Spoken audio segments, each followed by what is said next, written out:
ഇന്ന് വീട്ടിലെ പറമ്പിൽ കൂടെ നടന്നപ്പോഴാട്ടോ മരത്തിൽ നിറയെ ഇരുമ്പും പുളി ഉണ്ടായിരിക്കുന്നത് കണ്ടത്. ഇതതിൻ്റെ പൂവാണേ. പല നാട്ടിലും പല പേരിലാണ് ഇതറിയപ്പെടുന്നത്. ഓർക്കാപ്പുളി, ഇലുമ്പിക്ക, ഇലുമ്പം പുളി, ചീമപ്പുളി, അങ്ങനെ പല പേരിട്ട് ഇതിനെ വിളിക്കുന്നുണ്ട്. എന്തായാലും ഞങ്ങളിവിടെ ഇതിനെ ഇരുമ്പം പുളി എന്നാണ് പറയുക.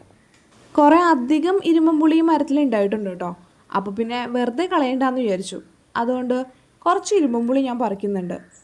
സാധാരണ നമ്മൾ ഈ ഇരുമ്പം പുളി വെച്ച് എന്താ ചെയ്യാറ്? അച്ചാറിടും, ഉപ്പിലിടും, പിന്നെ കുറച്ച് ഉണക്കി സൂക്ഷിക്കും, പിന്നെ മീൻകറിയൊക്കെ വെക്കാനും ഉപയോഗിക്കാം. പക്ഷെ ഇതൊന്നും അല്ല കേട്ടോ ഞാനിവിടെ ചെയ്യാൻ പോകുന്നത്. ഒരു വെറൈറ്റി സാധനമാണ്. അതുണ്ടാക്കാൻ വേണ്ടി ഞാൻ പറിച്ചെടുത്ത ഇരുമ്പം പുളിയെല്ലാം നന്നായിട്ട് കഴുകി എടുത്തിട്ടുണ്ട്. പിന്നെ കുറച്ച് ഉപ്പും കൂടെ ചേർത്ത് നല്ലതുപോലെ കഴുകുന്നുണ്ട്. അപ്പോൾ ഇതിൻ്റെ അസിഡിറ്റിയൊക്കെ കുറച്ചൊന്ന് കുറഞ്ഞു കിട്ടും. നല്ല പുളിയായതുകൊണ്ട് തന്നെ ഇത് ചിലർക്കെങ്കിലും കഴിക്കാൻ മടിയായിരിക്കും. പക്ഷെ ഇന്ന് നമ്മൾ ഉണ്ടാക്കാൻ പോകുന്ന സാധനം എല്ലാവർക്കും ഒരുപോലെ ഇഷ്ടപ്പെടുന്ന സാധനമാണ്. നല്ല പുളിയുള്ള ഈ ഇരുമ്പം പുളി കൊണ്ട് ഒരു ഇരുമ്പം പുളി മധുരം. ഇതിൻ്റെ രണ്ടറ്റം ഒന്ന് ചെത്തിക്കളഞ്ഞിട്ട് നടുവേ പിളർന്ന് പിന്നെ ഒന്നുകൂടെ പിളർന്ന് ഇങ്ങനെയാണ് ഞാനിത് എടുക്കുന്നത്. ഇപ്പോൾ ദേ 4 കിട്ടിയിട്ടുണ്ട്. ഇനി ഇതല്ല നിങ്ങൾക്ക് വട്ടം വട്ടം അരിയാനും ഇഷ്ടമെങ്കിൽ അങ്ങനെ അരിയാം. ഇപ്പോൾ ഞാൻ എളുപ്പത്തിന് ഇങ്ങനെയാണ് ചെയ്യുന്നത്. ഇരുമ്പുളി മൊത്തം ഞാൻ ഇങ്ങനെ അരിഞ്ഞെടുത്തിട്ടുണ്ട് കേട്ടോ. ഇനി നമുക്ക് ആ സ്പെഷ്യൽ സാധനം ഉണ്ടാക്കാൻ വേണ്ടി ആദ്യം വേണ്ടത് കുറച്ച് ശർക്കരയാണ്. അപ്പോൾ ഞാനിവിടെ ഒരു 3 ഉണ്ട ശർക്കര എടുത്തിട്ടുണ്ട്. ഏകദേശം 1/2 കിലോ ശർക്കരയോളം ഉണ്ട് കേട്ടോ ഇത്. അത് ഒരു ഇടിയല് വെച്ചിട്ട് നന്നായിട്ട് ഉടച്ചെടുക്കുന്നുണ്ട്. അല്ലെങ്കിൽ നമുക്ക് കത്തി കൊണ്ട് ചിരകി എടുത്താലും മതിയാവും. ഞാനിപ്പോൾ ഇവിടെ എളുപ്പത്തിന് ഈ ഇടിയല് വെച്ച് ജസ്റ്റ് ഒന്ന് ഉടച്ചെടുത്തിട്ടുണ്ട്. ഇനി അതിലേക്ക് കുറച്ച് വെള്ളം കൂടെ ചേർത്തിട്ട് ശർക്കരപ്പാനി ഉണ്ടാക്കിയെടുക്കാം. ഒരുപാട് വെള്ളത്തിൻ്റെ ആവശ്യമില്ല. ഒരു 1/4 കപ്പ്, മാക്സിമം ഒരു 1/2 കപ്പ് അത്രയും വെള്ളം ചേർത്തിട്ട് നമുക്ക് ശർക്കരപ്പാനി ഉണ്ടാക്കിയാൽ മതിയാവും. ഇപ്പോൾ ഇതേ ശർക്കരയൊക്കെ നന്നായിട്ട് അലിഞ്ഞ് വന്നിട്ടുണ്ട്. ഇനി നമ്മുടെ ശർക്കരപ്പാനി നമുക്കൊരു അരിപ്പ വെച്ചിട്ട് നന്നായിട്ട് അരിച്ചെടുക്കാം. അതിലെന്തെങ്കിലും ഇമ്പ്യൂരിറ്റീസ് ഉണ്ടെങ്കിൽ അത് പോകാൻ വേണ്ടിയിട്ടാണ് നമ്മളിങ്ങനെ അരിച്ചെടുക്കുന്നത്. പിന്നെ നമ്മൾ അരിഞ്ഞു വെച്ചിരിക്കുന്ന ഇരുമ്പുളി ഉണ്ടല്ലോ, അതൊരു കുക്കറിലേക്ക് മാറ്റി കൊടുക്കുക. അതിലേക്ക് നമ്മൾ എടുത്തു വെച്ചിരിക്കുന്ന ശർക്കരപ്പാനിയും കൂടെ ചേർത്ത് കൊടുക്കുക. ശർക്കരപ്പാനി മാത്രം മതി, വേറെ ഒരു തുള്ളി വെള്ളം പോലും നമുക്ക് ആവശ്യമില്ല. കാരണം ഈ ഇരുമ്പുളിയിൽ നിന്ന് വെള്ളം നന്നായിട്ട് ഇറങ്ങിക്കോളും. ഇനി സ്റ്റൗ കത്തിച്ചിട്ട് നമുക്ക് ഈ കുക്കർ അടുപ്പത്ത് വെച്ചിട്ട് ഒരു 2 വിസിൽ വരുന്നത് വരെ വേവിച്ചെടുക്കാം.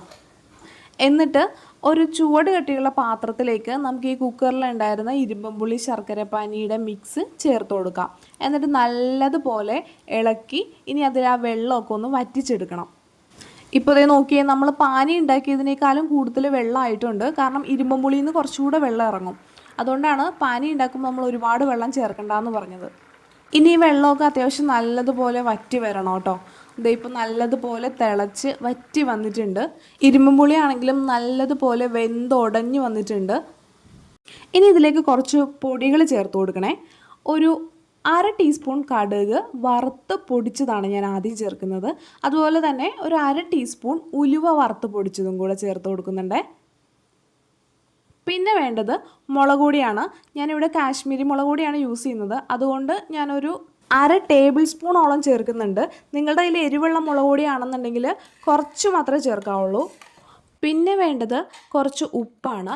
വളരെ കുറച്ച് മതി. ഞാനിവിടെ ഒരു 1/4 ടീസ്പൂണിൽ താഴെ ചേർക്കുന്നുള്ളൂ. ഇനി അവസാനമായിട്ട് 1 ടേബിൾ സ്പൂൺ പഞ്ചസാരയും കൂടെ ചേർക്കുന്നുണ്ട് കേട്ടോ.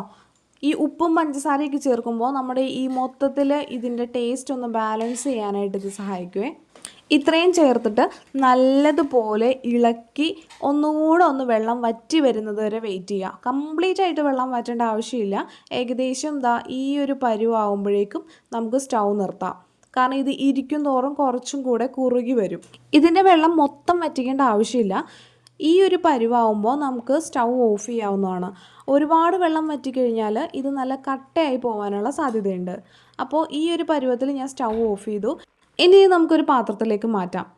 ഇതിനി ഇരിക്കും തോറും കുറച്ചും കൂടെ കട്ടിയായിട്ട് വരും കേട്ടോ. അപ്പോൾ നമുക്ക് പാകത്തിനുള്ള ഒരു കട്ടിയിൽ കിട്ടും. ഇത് ഉണ്ടാക്കി കഴിഞ്ഞാൽ ഉടനെ കഴിക്കുന്നതിനേക്കാളും നല്ലത് ഒരു ദിവസം ഒന്ന് വെയിറ്റ് ചെയ്തതിന് ശേഷം കഴിക്കുന്നതാണ് കേട്ടോ. പിറ്റേ ദിവസം ആകുമ്പോഴേക്കും ഇത് നല്ലതുപോലെ ഒന്ന് കുറുകിയൊക്കെ വന്നിട്ടുണ്ടാവും. ഇതിൻ്റെ ടേസ്റ്റ് എല്ലാം ബാലൻസ്ഡ് ആയിട്ട് നമുക്ക് നല്ല സ്വീറ്റായിട്ട് ഇത് കിട്ടിയിട്ടുണ്ടാവും. നല്ല മധുരത്തിൽ ഒരു വെറൈറ്റി ടേസ്റ്റിലാട്ടോ ഇത് കിട്ടുക. നിങ്ങൾ എന്തായാലും ഇത് ട്രൈ ചെയ്ത് നോക്കണം. ഇത് ഇരുമ്പുളിയാണെന്ന് ആർക്കും മനസ്സിലാവുക പോലുമില്ല. അത്രയ്ക്ക് ടേസ്റ്റിലായിരിക്കും നമുക്കിത് കിട്ടുക. ഈന്തപ്പഴ അച്ചാർ കഴിക്കുന്നതിൻ്റെയൊക്കെ ഒരു ടേസ്റ്റാട്ടോ ഇതിനുണ്ടാവുക. നമുക്ക് ബിരിയാണിയുടെ കൂടെയും ചോറിൻ്റെ കൂടെയും ഒക്കെ കഴിക്കാൻ അടിപൊളിയാണ്. നിങ്ങൾ പപ്പടം ചേർത്ത് ഇതൊന്ന് കഴിച്ച് നോക്കണം കേട്ടോ. പായസം കഴിക്കുന്ന ഒരു ഫീല് കിട്ടും. അപ്പോൾ ഇത്രയേ ഉള്ളൂ. എല്ലാവരും ഇത് ട്രൈ ചെയ്ത് നോക്കിയിട്ട് അഭിപ്രായം പറയണം കേട്ടോ. Bye from it's me കില്ല.